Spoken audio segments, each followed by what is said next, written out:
It's just you and me.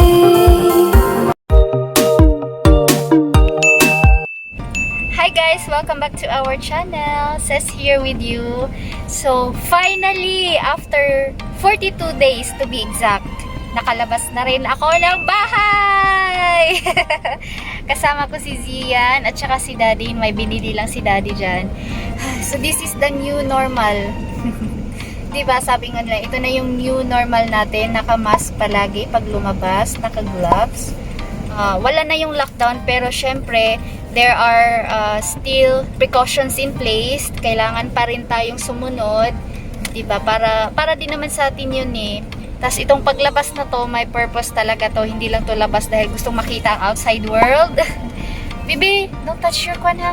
Kundi maghanap ng malipatan namin na flat. And then by 3rd week of May, matatapos na rin yung contract namin dun sa building and hindi na kami mag-i-extend dun, hindi na kami magre-renew.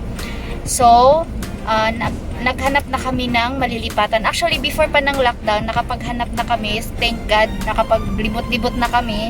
And this time, babalikan na lang namin yung mga nagustuhan namin na building.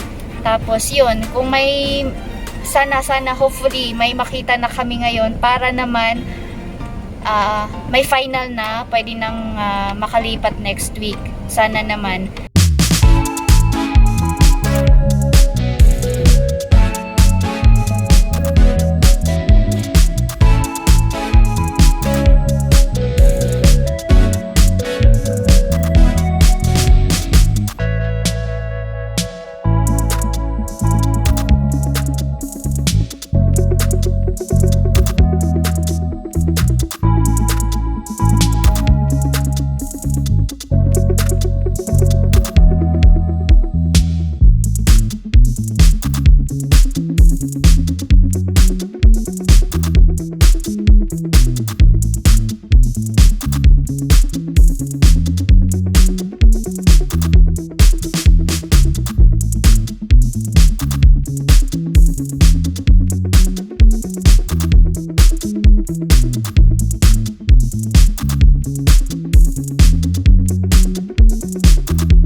See, you have butterflies there, bebe.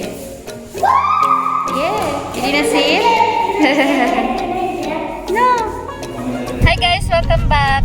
So, finally, nakahanap na kami ng malilipatan.